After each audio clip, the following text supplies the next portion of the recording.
इतिहास में बहुत कम अवसर आए होंगे जब एक ही राष्ट्र ने एक ही दिन दो बिल्कुल विपरीत भावनाओं को एक साथ जिया हो। 15 अगस्त 1947 ऐसा ही एक दिन था। एक ओर था लगभग 200 वर्षों की दास्ता के अंत का उल्लास, स्वतंत्रता, जिसके लिए अनगिनत ज्ञात और अज्ञात वीरों ने अपने प्राण न्यौछावर कर दिए। किसी ने फांसी का फंदा चूमा, किसी ने वर्षों तक कारागार की यातनाएं सही, किसी ने सत्याग्रह किया। पीढ़ियों के संघर्ष, लाखों बलिदानों के बाद भारत अंततः स्वतंत्र हो रहा था। दिल्ली उत्सव मना रही थी, सड़कों पर जन सैलाब उमड़ पड़ा था, लोग एक दूसरे को गले लगा रहे थे। ऐसा लग रहा था मानो एक नए भारत का जन्म हो रहा हो। लेकिन उसी समय, उसी देश में, उसी आकाश के नीचे एक दूसरा भारत भी था। वहाँ ना तो कोई उत्सव था, ना दीप जल रहे थे। वहाँ लोग अपने ही घरों के दरवाजे अंतिम बार बंद कर रहे थे। कोई अपनी जन्मभूमि छोड़ रहा था, कोई अपने पुरखों की मिट्टी। लाखों लोग एक ऐसे सफ़र पर निकल पड़े थे जिसकी कोई निश्चित मंजिल नहीं थी। उनके पास बची थी बस एक आशा कि शायद वो जीवित बच जाए। उस दिन जब एक भारत स्वतंत्रता का उत्सव मना रहा था, दूसरा भारत अपने इतिहास की सबसे बड़ी मानवीय त्रासदी से गुजर रहा था। यही विरोधाभास 15 अगस्त 1947 को मानव इतिहास के सबसे असाधारण दिनों में से एक बना देता है।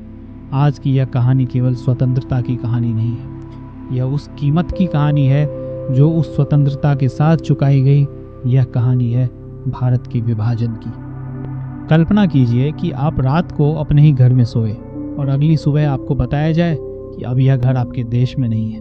आपका गांव, आपका स्कूल, आपका मंदिर, आपकी मस्जिद, सब कुछ वही है, लेकिन देश बदल चुका है।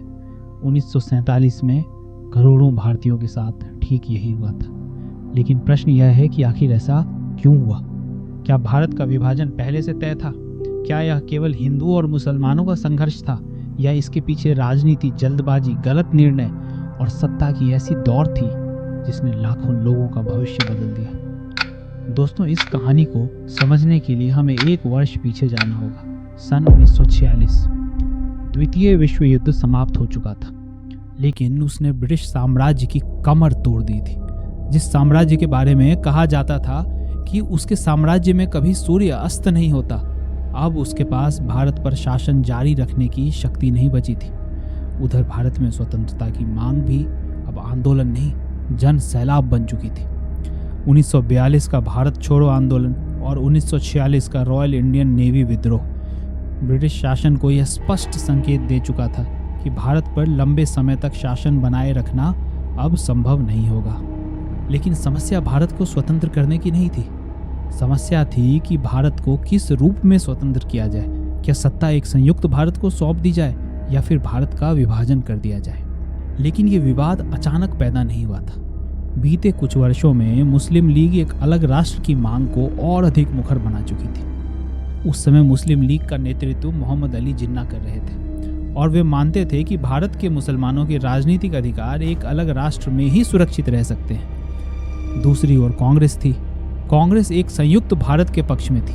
कांग्रेस का विश्वास था कि भारत की विविधता उसकी सबसे बड़ी शक्ति है, इसलिए धर्म के आधार पर विभाजन भविष्य के लिए घातक सिद्ध हो सकता है। यहीं से टकराव और गहरा होने लगा। अब इस लगातार चलते वैचारिक टकराव के बीच 1946 में कैबिनेट मिशन प्लान भारत आता है। 1946 की कैबिनेट मिशन योजना शायद भारत को एकजुट रखने का आखिरी बड़ा प्रयास थी। ब्रिटिश सरकार, कांग्रेस और मुस्लिम लीग तीनों एक मेज पर बैठकें हुई, योजनाएं बनी, समझौते प्रस्तावित हुए, लेकिन कैबिनेट मिशन ने अलग पाकिस्तान की मांग को पूरी तरह से नकार दिया था। कैबिनेट मिशन का मानना था कि भारत का विभाजन समस्याओं का समाधान नहीं, बल्कि नई समस्याओं को जन्म देगा। कुछ समय के लिए ऐसा भी लगा कि शायद भारत एक ही राष्ट्र के रूप में स्वतंत्र हो जाएगा। लेकिन कांग्रेस और मुस्लिम लीग के बीच राजनीतिक मतभेद इतने गहरे हो चुके थे कि वह योजना भी सफल नहीं हो सकी और कैबिनेट मिशन फेल हो गया। दोस्तों, राजनीति में कभी कभी सिर्फ एक निर्णय, सिर्फ एक असफल वार्ता या सिर्फ एक दिन इतिहास की पूरी दिशा बदल देता है। और भारत के इतिहास में वह दिन आया 16 अगस्त 1946 को, जिसे इतिहास डायरेक्ट एक्शन डे के नाम से जानता है। दोस्तों, कैबिनेट मिशन योजना की असफलता के बाद मुस्लिम लीग ने अपनी मांग को और आक्रामक ढंग से रखने का निर्णय लिया। मोहम्मद अली जिन्ना ने 16 अगस्त 1946 को डायरेक्ट एक्शन डे का आह्वान किया। उद्देश्य था अपने राजनीतिक मांगों के समर्थन में शक्ति प्रदर्शन, लेकिन जो एक राजनीतिक प्रदर्शन के रूप में शुरू हुआ वह कुछ ही घंटों में भयानक सांप्रदायिक हिंसा में बदल गया। सबसे पहले कलकत्ता इसकी चपेट में आया। सड़कों पर नारे थे, फिर अफवाहें फैली। अफवाहों ने भय को जन्म दिया और भय धीरे धीरे हिंसा में बदल गया। देखते ही देखते दुकानों में आग लगा दी गई, घरों पर हमले होने लगे। गलियां जो कल तक सामान्य जीवन से भरी थी अब चीखों से गूंज रही थी। 4 दिनों तक कलकत्ता मानो एक युद्ध भूमि बन गया। हजारों लोग मारे गए, अनगिनत परिवार उजड़ गए। लेकिन सबसे बड़ा घाव मृतकों की संख्या नहीं थी, सबसे बड़ा घाव था विश्वास का टूट जाना। वह विश्वास जो वर्षों से पड़ोसियों के बीच था, वह विश्वास जो एक दूसरे के त्योहारों में शामिल होने से बना था, वह विश्वास कि संकट की घड़ी में पड़ोसी सबसे पहले मदद के लिए आएगा। अब लोग अपने पड़ोसी से ही डरने लगे थे। पर कलकत्ता की ये आग वहीं नहीं रुकी।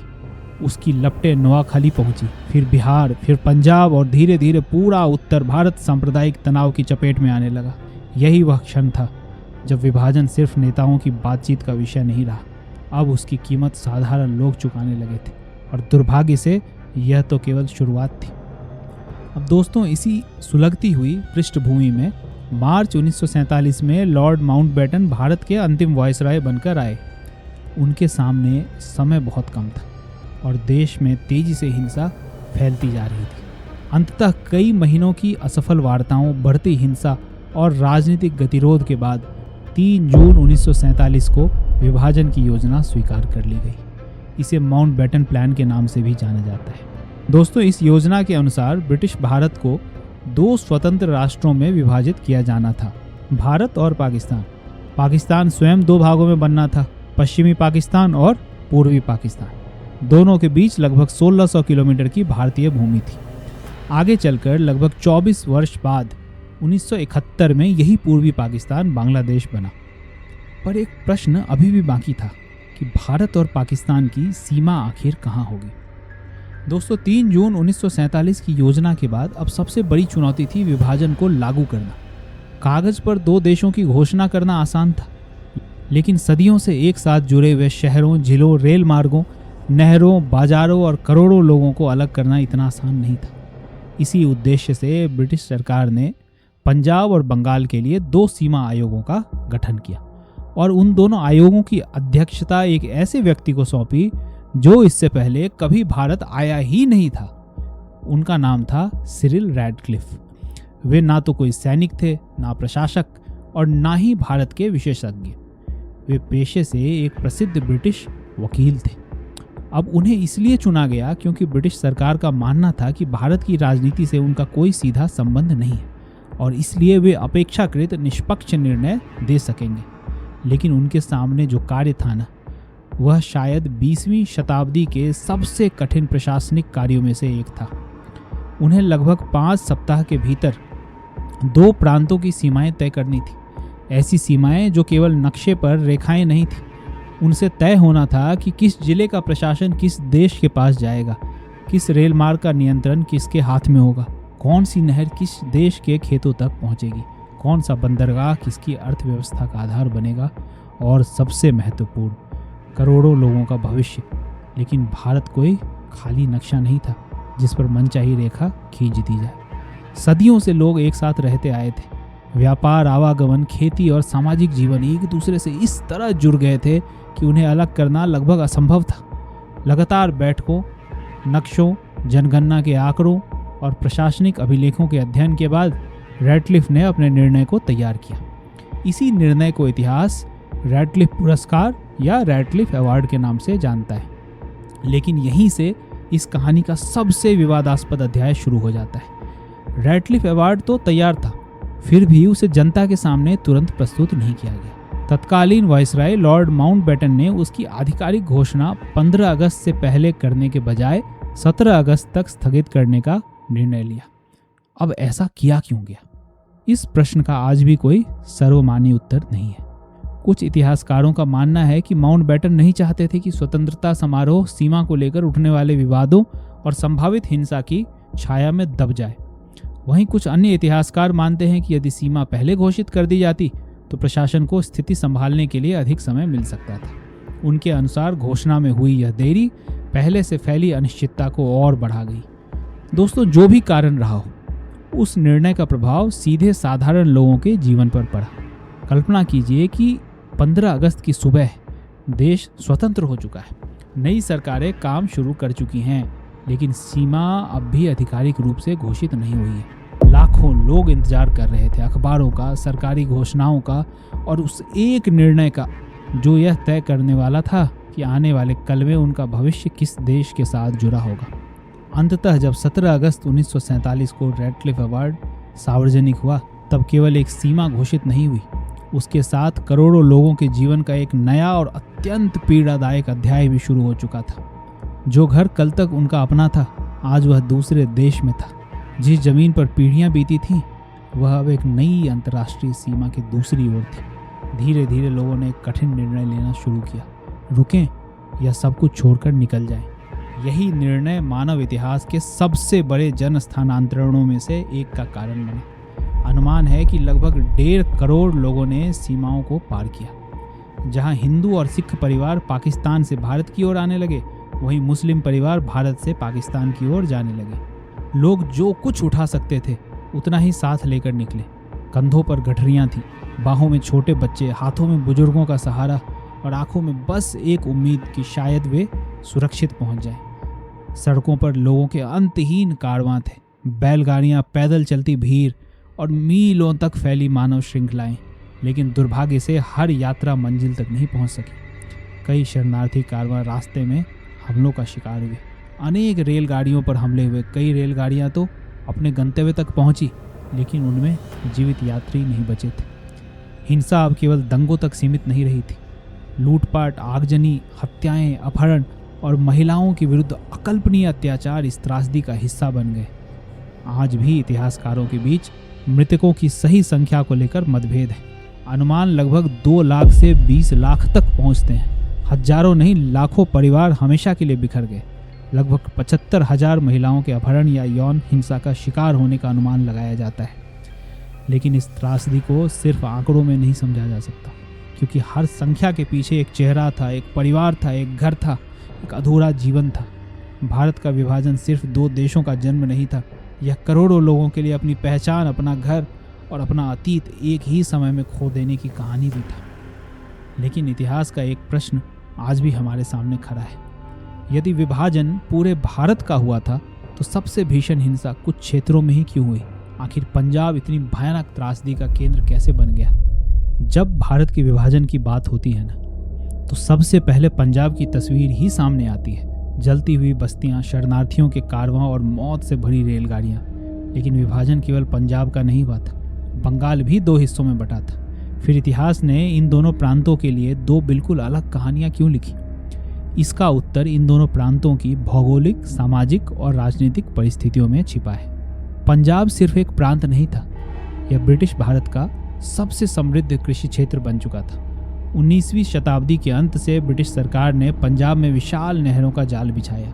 इन नहरों के सहारे बंजर भूमि उपजाऊ खेतों में बदल गई। इन्हें कैनाल कॉलोनीज कहा गया। लॉयलपुर, मोंटगोमरी, शेखपुरा और कई अन्य जिले इन्हीं कॉलोनियों के कारण समृद्ध हुए। इन इलाकों में हजारों सिख और हिंदू कृषक परिवार पूर्वी पंजाब से लाकर बसाए गए थे। उन्होंने पीढ़ियों की मेहनत से इन खेतों को सींचा था। उनकी जमीन उनकी पहचान थी।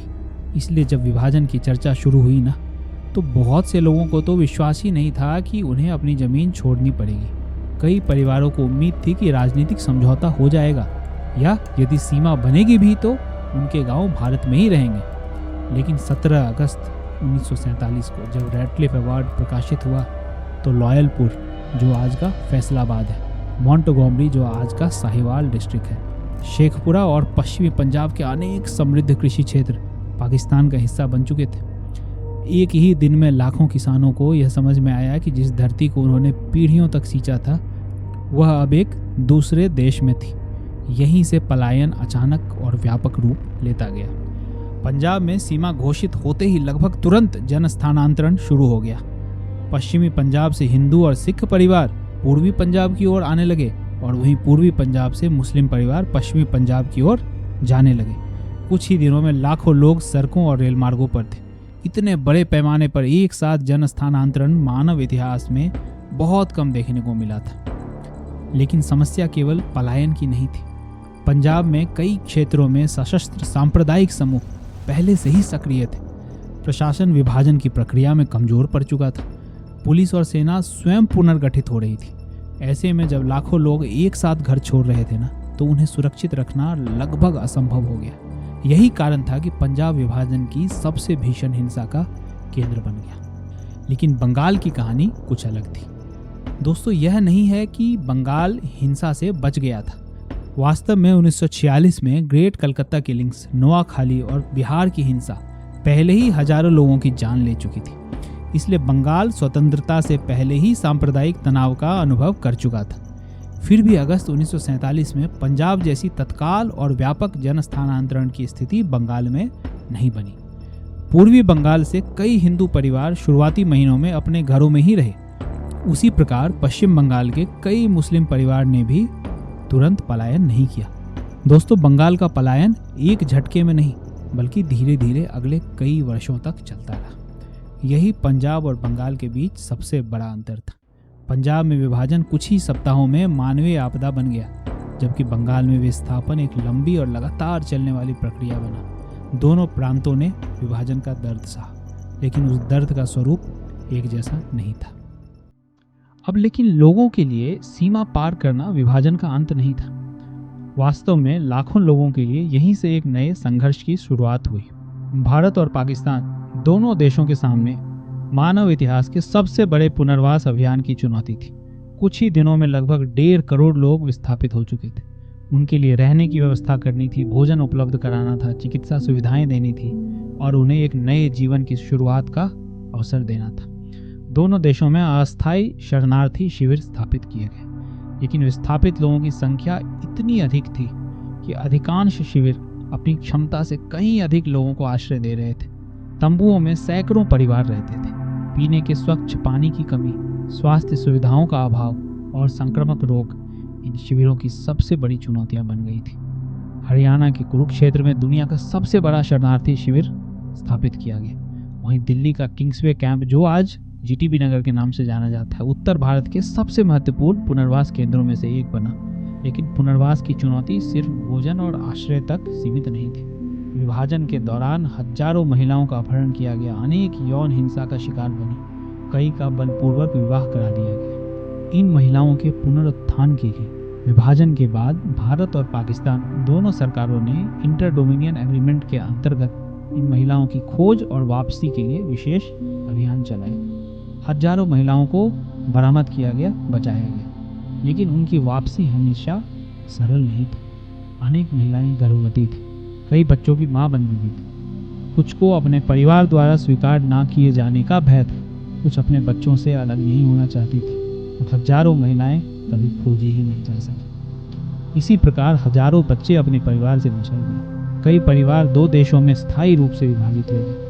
पुनर्वास का कार्य अगले कई वर्षों तक भारत में जारी रहा। दिल्ली में लाजपत नगर, राजेंद्र नगर, पटेल नगर, जंगपुरा और बाद में पंजाबी बाग जैसी कॉलोनियां विस्थापितों के लिए बसाई गई। इन कॉलोनियों में मुख्यतः वे परिवार बसे जो पश्चिमी पंजाब, सिंध और उत्तर पश्चिम सीमांत प्रांत से भारत आए थे। इसी प्रकार पंजाब, हरियाणा, राजस्थान और देश के अन्य भागों में भी विस्थापित परिवारों के पुनर्वास के लिए नई कॉलोनियां और कृषि बस्तियां विकसित की गई। धीरे धीरे दुकानें फिर खुली, कारखाने फिर चले, नई जमीन पर फसलें उगाई गई, बच्चे फिर से स्कूल पहुंचे। एक नई पीढ़ी ने अपना भविष्य वहीं से बनाना शुरू किया जहां उनके माता पिता का अतीत समाप्त हुआ था। आज विभाजन को लगभग 8 दशक हो चुके हैं, लेकिन उसकी स्मृतियां आज भी भारत, पाकिस्तान और बांग्लादेश के असंख्य परिवारों में जीवित है। पर दोस्तों, 1947 की चुनौतियां यहीं समाप्त नहीं हुई थी। एक ओर लाखों विस्थापितों का पुनर्वास किया जा रहा था, तो दूसरी ओर नव स्वतंत्र भारत के सामने एक और ऐतिहासिक चुनौती खड़ी थी। ब्रिटिश भारत के साथ साथ इस उपमहाद्वीप में लगभग 565 रियासतें भी थीं, जिन्हें प्रिंसली स्टेट्स कहा जाता था। अब उन्हें तय करना था कि वे भारत में शामिल होंगे, पाकिस्तान का हिस्सा बनेंगे या स्वतंत्र रहने का प्रयास करेंगे। आधुनिक भारत का नक्शा अभी पूरा नहीं हुआ था, लेकिन उस अधूरी कहानी को पूरा करेंगे अगले भाग में। जय हिंद, वंदे मातरम।